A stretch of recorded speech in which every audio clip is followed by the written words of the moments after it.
Hello, thank you so much for joining our session. The name of our session is How to Lead When You Are Not in Charge.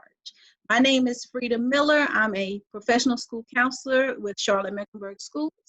And my co-host is Anita Durr. I'm also a professional school counselor with Charlotte-Mecklenburg Schools. All right, so we're going to dive right into it. The reason why we wanted to do this is because we had the great pleasure of working together many years ago as young school counselors who had a whole lot of time and had the insight to want to make an impact on the students that we serve. So in that arena, we had to learn how, as school counselors fresh out of college, how to collaborate with each other, how to still be leaders while meeting the needs of our students. So this would definitely be a good topic for anyone that's transitioning into a new school, someone that maybe you have had a lot of team members leave your department, some area for some reflection and how you can do things differently. And even, I know we don't like to talk about hard topics, but even a dysfunctional team and how you can make some changes within your department so that, again, you're meeting the needs of your students that you serve. Yes. So in the beginning, remember that it's important to build, or remember we talked about that dysfunctional team, rebuilding trust. And we're going to talk a little bit about assessing your strengths and your passions, because when you're good at something, you're going to do it with fidelity. You're going to make sure that it's done right. And again, you're meeting the needs of your students. And we also think it's important to discuss boundaries and expectations. That's in any relationship. Yes.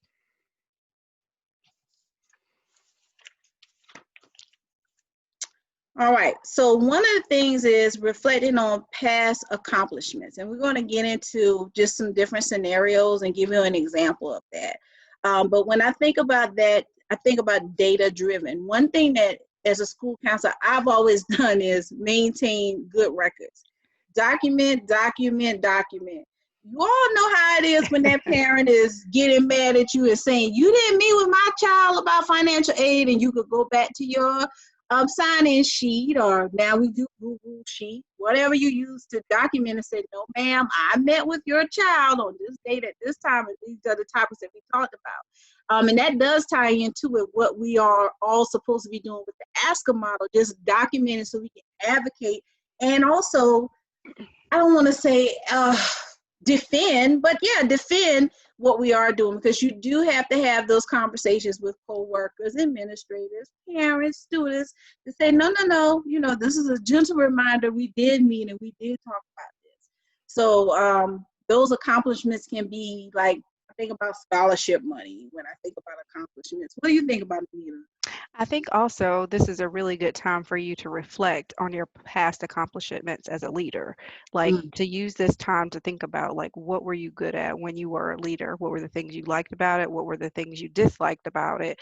Just so that you can kind of launch kind of that conversation and that kind of changing of the guard into your new dynamic, whether you're a new to a school and you may not be in that leadership position anymore, you've taken maybe a step down even.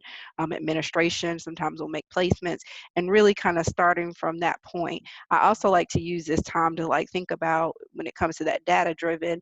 I remember hearing a phrase a while ago about like no random acts of guidance. This sometimes is when we get into like just randomly doing whatever you might have done as a leader at one particular school. And I've moved around quite a bit because of different family situations. So I can remember I had a really amazing program at a particular school, but when I moved to my new position, none of that worked anymore. And it became very random in terms of what I was doing. I was working hard, but it wasn't achieving those goals. So again, looking at your accomplishments, but just making sure that you launch them from that data-driven platform so that you're not just kind of spinning around randomly acting on things. So I agree. Definitely that reflection is a must. Absolutely. That's great. And I love how you brought that focus back to what the work that we're doing. And I do remember hearing that phrase, random acts of guidance. Yes, because there are so many people that don't understand what we do. So again, that data is going to help you to defend, like, yes, I've met with 700 students from this time to this time. That's really good. And one thing that I always stick to, point number 2, is being an advocate for yourself and your students.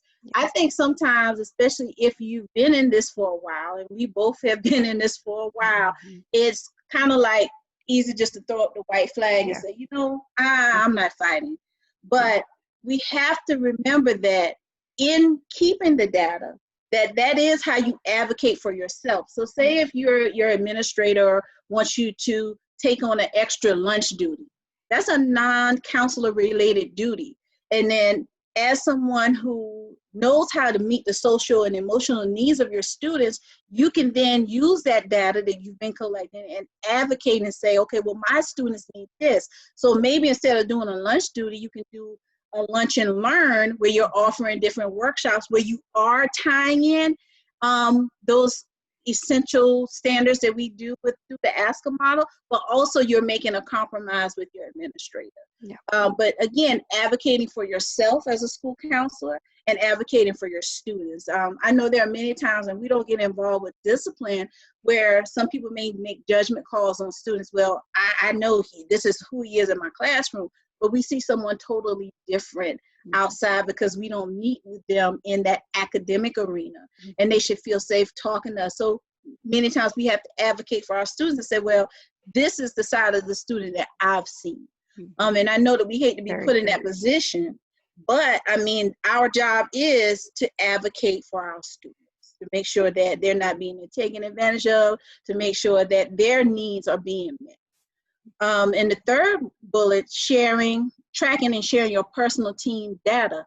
That is so important because, again, there are many staff members, administrators, parents that they don't know what we do.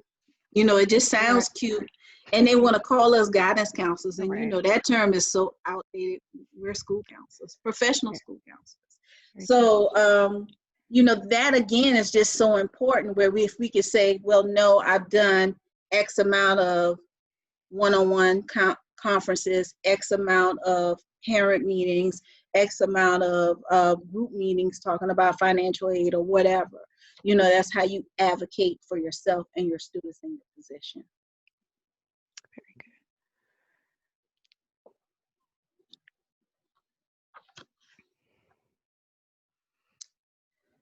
good. This is a really good portion. One of the other things that kind of 3 areas we really focused on, having been in leadership positions, having taken steps down and transition, is to be consistent, be positive, and be flexible. And Frida, I'll let you start with the consistent portion, because I know that's something that's near and dear, and I can kind of pick up on some of the ones afterwards. Yes, and that's my pet peeve. Like, you gotta be consistent. Whether it's, you know, I need to know as a team member that I can count on you. And as a team member, I want you to be assured that you can count on me. So when I think about being consistent, I think about being timely for work, not always being that person that has to leave every day early. Like, we all have other things outside of work that may call our attention, but it shouldn't be where you're leaving work every day early. Like, we should know that we can count on you.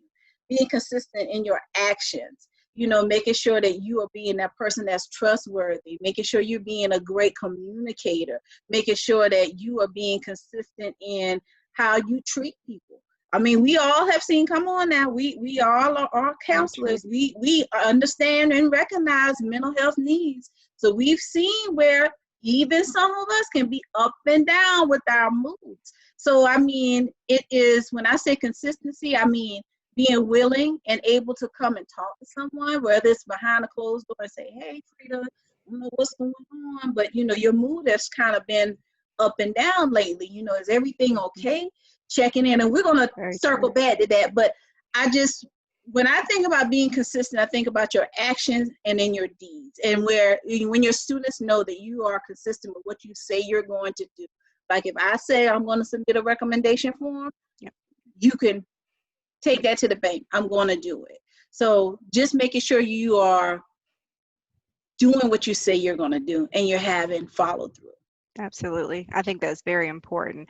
I always think about a quote just to tie into the same thing that you're saying is just, one of the essence of being a great leader is influence, just not the authority. So being that example. And as you're making this transition, even the positive energy, I remember some years ago, I came from it was like a counselor slash administrator position into a situation where we had a lot of leaders on the team, and I kind of had to fall back and figure out like, what is my place in here now? And one of the things I loved about that time when I really took a step back and kind of said like, what can I bring to this team, was just positive energy. And I think sometimes it's very underrated. I remember when I was in that very different and demanding leadership position, I was not probably the most positive person because the weight of everything kind of fell at my feet. I was managing people and managing programs and was working with the district and administration, doing all these different things. And I would find it hard because literally my intern, I remember during this time came in, told me, she said, I counted in 5 minutes, 20 people have called your name and no one has a solution to what they're asking you about or like, Mm, going. And I said, yeah, and it didn't make for a really positive person. So when I finally kind of came away from that and thought about ways that I could lead through that positive example and that positive energy, really checking in with my fellow counselors, kind of being the not completely like over the top, sunshine committee, but just kind of genuinely and authentically checking on people and just yeah, kind of helping people reframe some of that stress, right. being able to relate to the lead counselor in my new position and say, yeah, when I was in that position, here were some things that worked for me. I'm more than happy to alleviate some of that and just offering kind of that positive, kind of glass is half filled perspective that you lose when you're in stress, right? Stress is one of those things that we lose our perspective in it oftentimes when we're just trying to fit. So I think that was something that, in terms of leadership, your influence can be the biggest thing, and sometimes bringing that positive energy in is a great plus. Absolutely, absolutely. And then being flexible. So many times too, I think we get caught up in, well, I've always done this and this is the Yeah, way it's always done, or yeah, we tried this before and it didn't work. So that's when that positive person comes in and say, okay, well, this is a new group of counselors and a new group of right. students, and this may not have worked 10 years ago, but we're going to try to do it now. Yeah, So, yeah, very true. definitely, that's what you have to do. I know, for example, I'm a big person proponent, well, big, I don't know, advocate for one-on-one senior meetings. And I've seen where it has helped me to really get to know my students, and then them to get to know me. And where I don't have to question where they're going, because I remember, okay, they said they were going to go apply to Chapel Hill, and I know I did the recommendation and they got in. So it just allows you just to know who that student is on a more personable level versus in a big group. Some counselors don't like that. But again, it comes with being flexible. So it's listening in your team to say, hey, this worked and these are the reasons that it worked. And I would like to try it again if you all are open to it. Now, if the whole team doesn't go with it, then you got to be okay with saying, Mhm. all It's right, okay. it's It's okay. okay. Absolutely. I'm fine. But also trying to figure out, okay, well, how can you still get that personal interaction that you need in order to be a successful school council within another format, maybe? It might be minute meetings. It may be at the end of a group session, you're going to pull all your seniors and meet with them individually without causing stress to the team. But I definitely think in order to tap into the leader within you, you have to be flexible. Absolutely. And I think that flexibility is just not in programmatics and working with your team, but it's also a mindset, and just really going from, I know one of my biggest transitions was going from directing people constantly to finding ways to empower them. Like, Mm, so I'm looking at your strength versus me always being the problem solver and directing you and how to kind of troubleshoot. Now going into, in the back of my mind, I noticed that this person's not really good with technology. Maybe let me spend an hour with them, showing them how to access Google Classroom or use some different features so that if we did want to do those meetings, some of the pushback I've often found with people is not because they don't want to do good things for students, it's Right. because there's a barrier in the way that pushes, and just trying to figure out how can I empower them to kind of get over that hump. So Mhm. definitely that flexibility is huge. Um, and so in the spirit of that, one of the things, and I know Frida mentioned a little bit that we have worked together at the same school. We've worked at different schools, different states, and just always have maintained professional and personal contact. But one of the things that we always talk about as we've transitioned to different spots is where we actually met each other. We were in a situation with a community of schools. We were a small school community that was on a traditional high school campus. So if you can imagine a big regular high school broken down into 5 small schools, but we're all Mhm. sharing things. And it was a nightmare in the beginning. I think we can all agree. I've never worked that hard in my life. No. However, one of the things that I think we love about it, and we always kind of affectionately joke with those counterparts that are still in the field, is that we had a level of autonomy that created a huge, some of the best collaboration I've ever seen in my Absolutely. 16 plus years as a counselor. And I took a lot of, when I would move from school to school and work with teams, and I'm just like, why do we fight so much? Like, what is this about? And one of the things I noticed as I reflected back on it is that teams often lose autonomy because there's some type of hierarchy involved in it. And so as Frida and I were kind of planning this presentation, I talked about, some of the things that I've used in the past when I was kind of the leader was almost like an internal kind of strengths assessment. So we've given you a sample of this, and of course you can change it based on what works for your school. But Mhm. this has been a really good talking point when I've worked with staff, because what I've learned is when you have, in the team, there's normally the leader, there's someone who might be trying to undermine the leader. Sometimes there's the very just apathetic person is like, can we get this over with? They want to be done. Mhm. And I found that using this assessment really, really helped me when I was in a director position, because it allowed me to start identifying strengths within my staff, Mhm. so that I could cater whatever their passions were, whatever motivated them, some of their hidden talents and strengths, and allow them to kind of run with it. I'm very much a collaborative leader, so I don't necessarily believe in the traditional hierarchy. And I think this assessment does a really good job of just what is it that you want to do so that you can give people kind of like their thing, if that makes sense. So I Mhm. very much, yes, I might be the director or the leader that disseminates information, works with administration, but I am not the expert in all things related to this school or this program. And it was very, very helpful. So some of the things that I would focus on are things that counselors will be good at, what motivates them, what makes them valuable or unique, because oftentimes we don't ask these questions.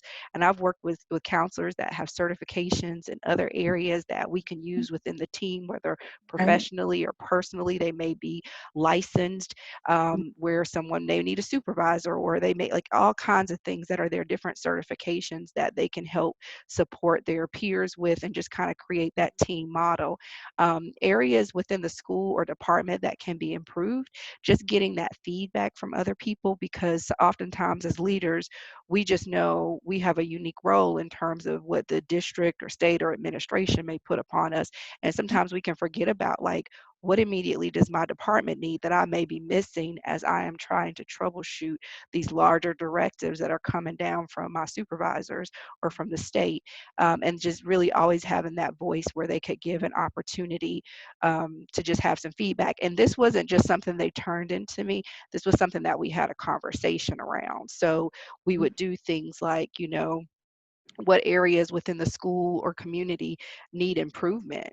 Make it a team discussion and talk about who has connections maybe to those teams or improvements. And I'm very much a storyteller, so I think about a school that I worked at who had, when I got there and was hired, the counseling department needed a lot of repair in terms of transitioning that older guidance model into a more current model. And we were viewed within the school community as a horrible department. And I just remember thinking like, like how can how can people think these things? But after doing some research and really understanding with different other departments within the school, like some of the misconceptions that were there, and then I looked at the strengths of my department. One of those areas was within athletics. Well, one of my counselors was a coach, and so I kind of put him in a position, because that was his thing, to really start building that bridge with Mhm. the coaches and with athletics, the athletic director, other coaches, student athletes, so that we could really change our image and almost have a new branding of what we were doing within that school. And just and something as simple as he wasn't really invested in the program, but once you kind of gave him his thing, he did an amazing job keeping that Mhm. communication going on with athletes, creating resources for them. Because I kind of always operated from a place where I don't really care how the students get it, as long as they get the good information, whether it comes from me, whether it comes from their coach through information I provided, as long as Mhm. they are getting what they need. So that's a assessment that we've used in the past, and I definitely would recommend that, just so that you can advocate for that department and you can kind of get out of the we, it's not just you, and just Right. kind of like we want to focus on that so that you can strengthen as a whole. Absolutely. Absolutely. And when I say this, I think that we all have had experiences with that person that wants to toot their own horn. I did this and I did that. And we have to get out Yeah. of that singular thought, Hmm. and really moving and operating as a team, like, not leaving anyone behind when it comes to deadlines, in regards to how we're viewed in the school, in regards to if there is something that comes up, because I know that you are being consistent, and maybe I need to run this group or run this meeting for you because you are being pulled in another direction at the time, and I trust you and you trust me.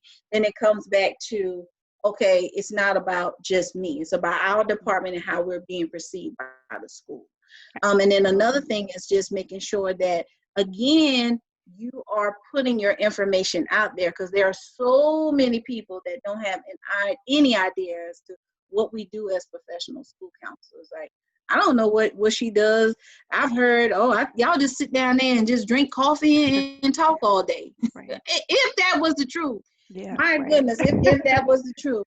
um you know and I think that it's so important for us, again, to advocate for ourselves, and not just us as individuals, but for our department. So in the Absolutely. next screen, I'm sorry, so on the next screen, you'll see an example of a data share that I used during our National School Counselors Week. So what I did with this is, our school is kind of unique because we're broken down by ninth grade counselors. We have two of them, and then four of us are upper level counselors.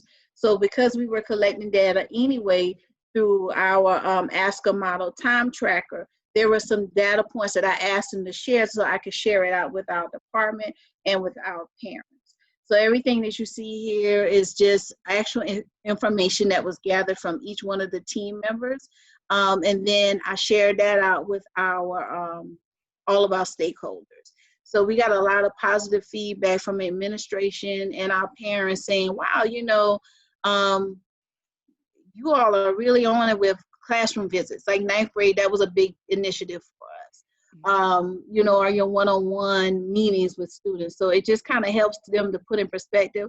We also put in how many threat assessment and suicide assessments that we had to do, just to share with our school community that, we do deal with those high-risk situations where if we say we're dealing with a hands-on situation, high risk, this is what we mean. So I thought that it was really good, and we got a lot of positive feedback. We also do one at the end of the year, had it been a traditional year, where we share like the amount of scholarship dollars we've gotten, how many students have gone, and then it's up to a 4-year, 2-year, and what their career paths are, as well as the promotion and retention rates, and how many students we've seen one-on-one group parent meetings. Again, it's just sharing that data out that we collect, and that's how we advocate for our job in our department. Absolutely. Absolutely. Staying current and setting new goals. This can be a huge way that a counselor who's kind of shifted from some of that leadership to still stay within that reign. Everything from national board certification, which many places use that not only for an increase in salary, but definitely an increase in just your professional know-how and reflection. It kind of keeps you current on just your practice as a clinician and as an educator as a whole, something that we don't always have time to do, to sit back and reflect. Why do I do those sorts of things? Joining professional organizations, I think, is one of the best ways to stay current, as well as to kind of give yourself some new goals and new focus, especially in the current climate with so much changing with remote learning and just student need and social emotional learning, things of that nature. But most importantly, something that people often forget is just legislative involvement. You Mm-hmm. know, getting at the state level or even at the local district or county level of your schools and pushing forth agendas for social emotional learning, or even as your profession as a whole. I know in North Carolina, I believe it was last year, they were debating whether or not they would take national board pay away from counselors, and just really not always understanding, like, hey, this is why we need this to continue, because it does enhance our profession when we have that level of reflection. Mm-hmm. Or when they were, we were also looking at possibly having outside counselors come in to provide that social and emotional support to students. But sometimes people who make those decisions don't realize that we all have master's degrees, and many of us have been trained to be clinicians. And so sometimes they don't always look at those resources that are already within the school, because, like many people, the perception was years of old guidance professional, guidance Mm-hmm. counselor, which Right. many of us know we've gone away from. But you'd be surprised that until you can kind of get in front of people to explain, here's what's going on, that is definitely a way to become a leader, so that you can kind of take that energy that you may have used once upon a time and push it into an area where you can advocate again for that department, for your students, for yourself, Mm-hmm. and even for the profession. Absolutely. So yeah, that's a And following the ASCA model, our district is doing a big push that started, I think, last year, 2018-19 yep, school year, yep. where we are all basically going through the RAMP application. And it has been some growing pains. But For sure. with doing that, it does give you a framework for the work that a professional school counselor does. So again, it kind of focuses on those essential duties that we have to do. And it helps us to gather the data so we can say, hey, this is a non-essential, non-counseling duty. So can someone else do that? But again, it is truly focusing in on the framework that we need to do for our students to meet their social and emotional needs. I just love it because it was a growing pain. It is a growing pain because we're still going through it, but it does help you, to me, gives us that framework for the work that we need to do. Absolutely. And this is a great place again to just have that leadership, to, while, some of the business as usual that has to come from the department chair or lead, this is something that you can you could chair as something to increase, the accolades of your department, as well as, I know there's a time tracker piece we talked about, and just how that can be eye-opening in terms of just Mm-hmm. how you advocate for your department and yourself based on that national model and standard. Right. In addition to that, because one of the things I struggled with when I was not the leader is, when it comes to how we are evaluated in terms if you are proficient or distinguished, or like that you have to have participation at like the district level or the state Mm-hmm. level. And so when you kind of come out of that leadership role, typically what do administrators tend to do? They pick whoever the lead is, you go represent. So this is a time that you can use to just kind of show those artifacts, to show like, hey, this is what I'm doing to improve the school, to improve our counseling department, to collaborate with our peers. And this is a national model that you can use to kind of show like, hey, I'm going above and beyond kind of Right. my normal call of duty in Mm-hmm. this position, although I'm not that, traditional leader. Right. Absolutely. And that takes us into our next slide. Collaborate, don't compete. Yeah, And we we said kind that of a little touched, earlier. yeah, we touched on this earlier. Yes, we did. But it is not about, just one person and how you're moving. We move stronger when we're together and we're operating together, and you're not trying to outshine a person. But again, it's being open and accepting feedback. I think that that's a hard thing for people sometimes to accept that constructive feedback. Sometimes we can take it as criticism, but absolutely putting the ego aside and saying, okay, let me just listen and listen to see, is this something that I am doing that's not allowing me to be a part of the team? I always say, that anybody can change if they want to change. So the thing is being open to feedback and being open to working with one another, where it's not what is Frida doing? Mm-hmm. No, because Frida doesn't make the department. Now there are some, like Anita, I know you work by yourself, so you are the department. But when a situation like with me, I have 5 counterparts. So, it's important for us not to just be seen as a front runner, me to be seen as a front runner, oh, Frida's doing this. Then to me, that makes my team look like we don't work well together. And that's not the perception you want to give parents. It's not the perception you want to give students. It's not the perception you want to give administration. Absolutely. You want to be seen as a team that collaborates and works together.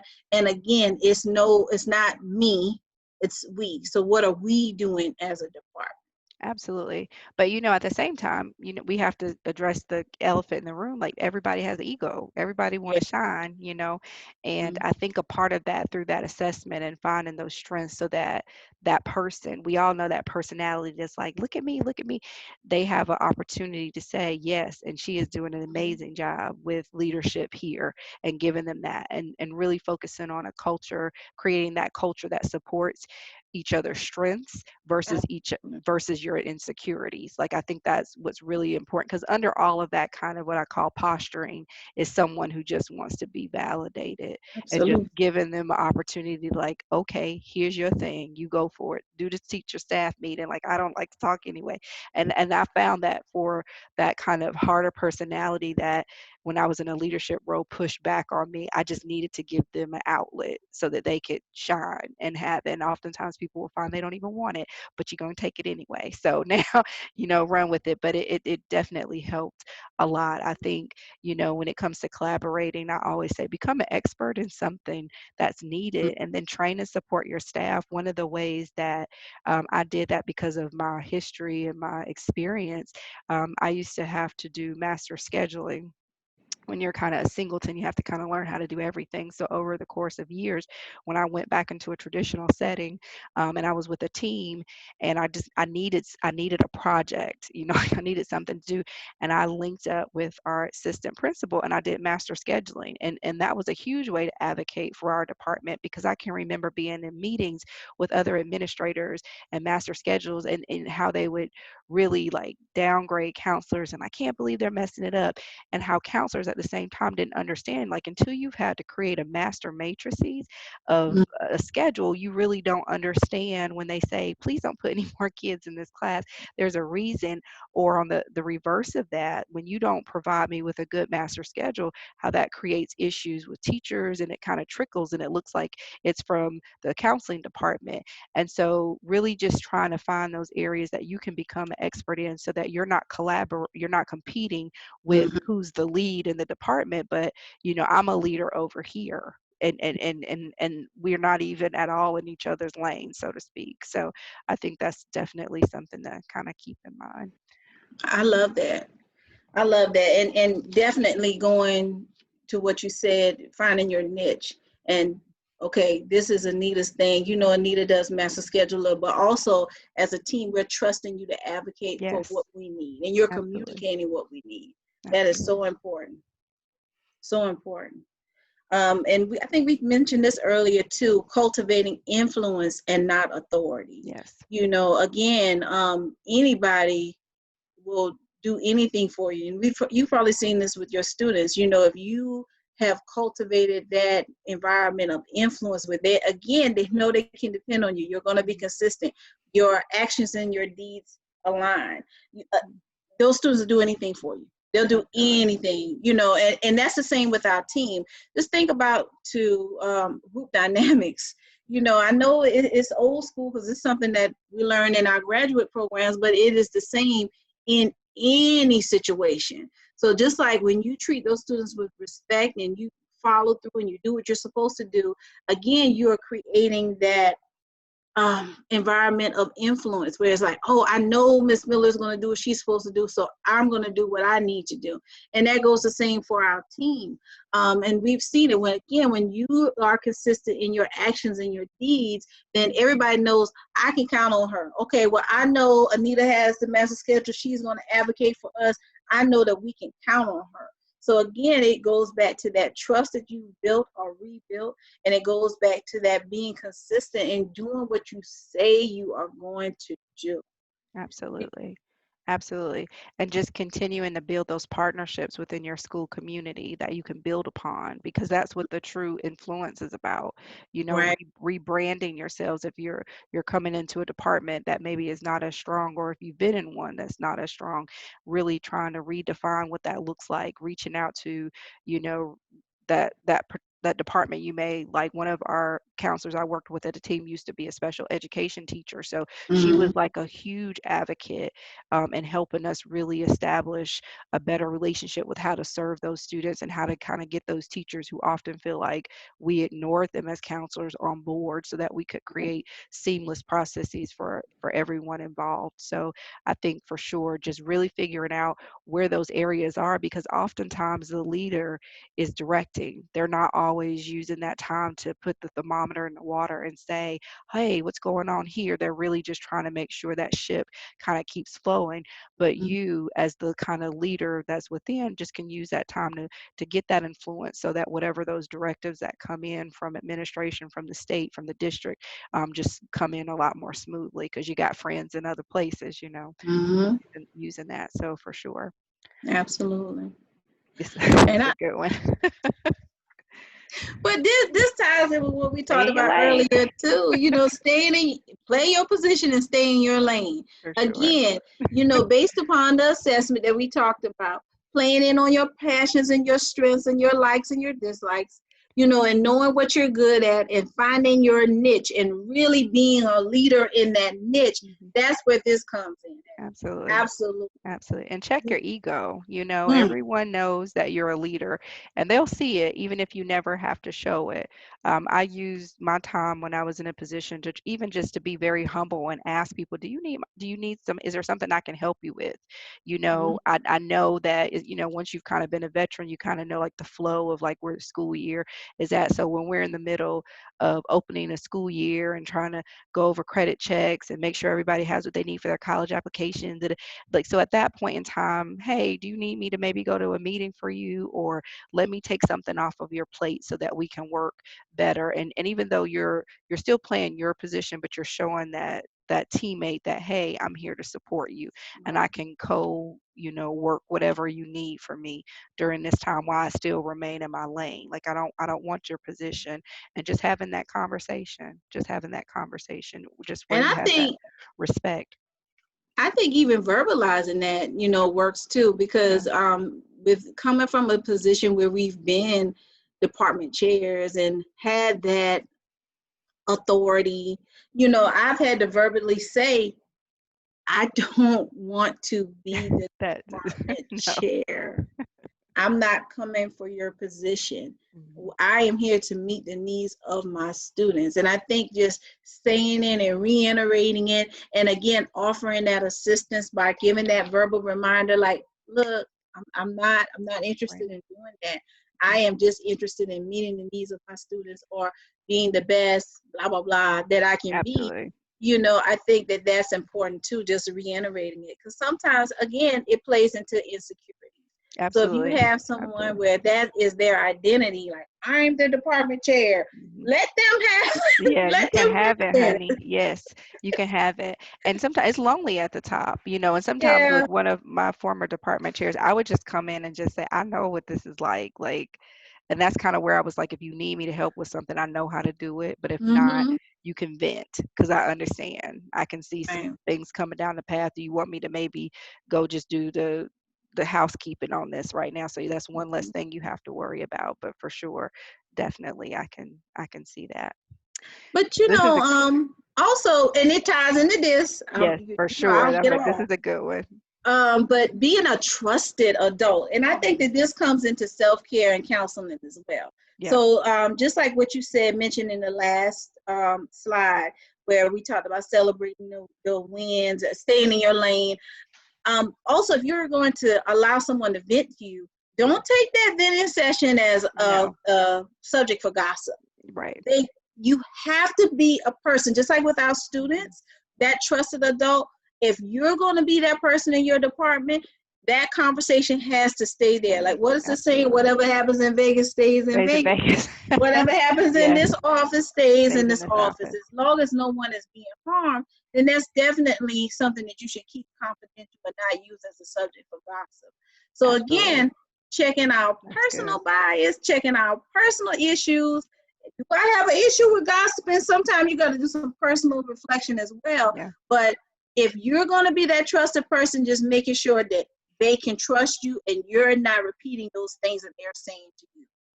Absolutely. Because when people kind of know that dynamic that you know how to do it, they'll kind of come and maybe try to undermine that leader.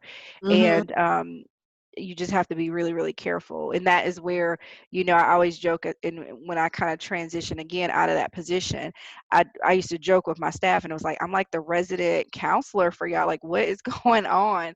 Mm-hmm. But I loved it because I kind of became the counselor I always wanted to be without all the stress of having to lead.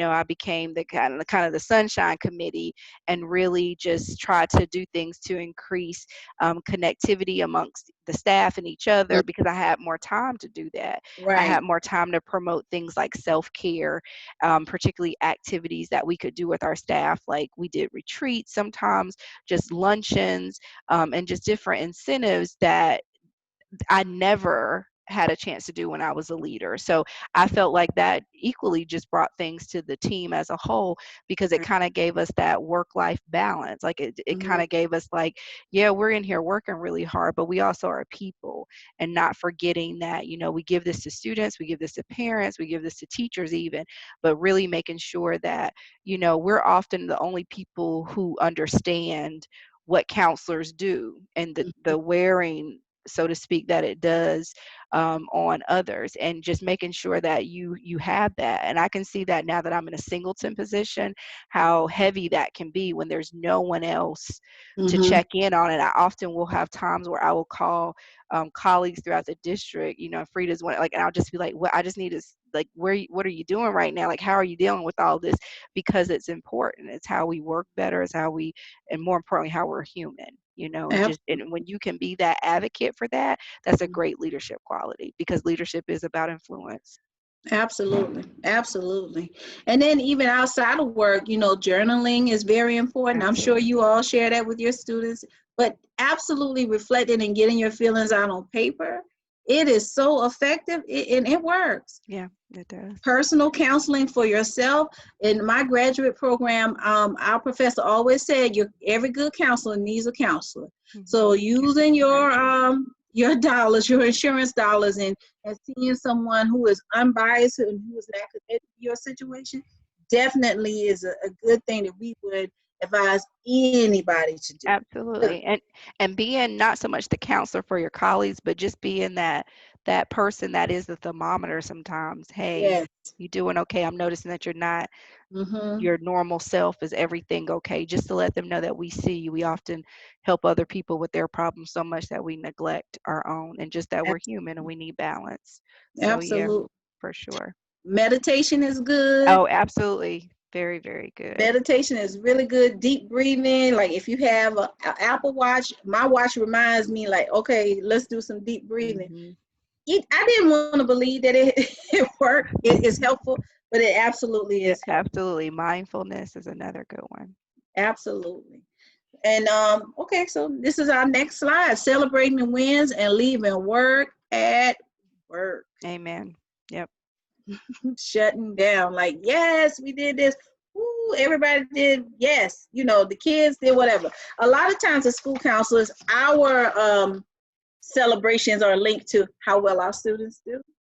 Oh, But yep. also professionally, you know I share with my colleagues that I was selected to do this presentation, so that was a win for me, you know. And then like, oh yeah, we get to do this. But also not only those celebrations that are connected to our students, but just personal things that we're doing. Absolutely. Yeah. Absolutely.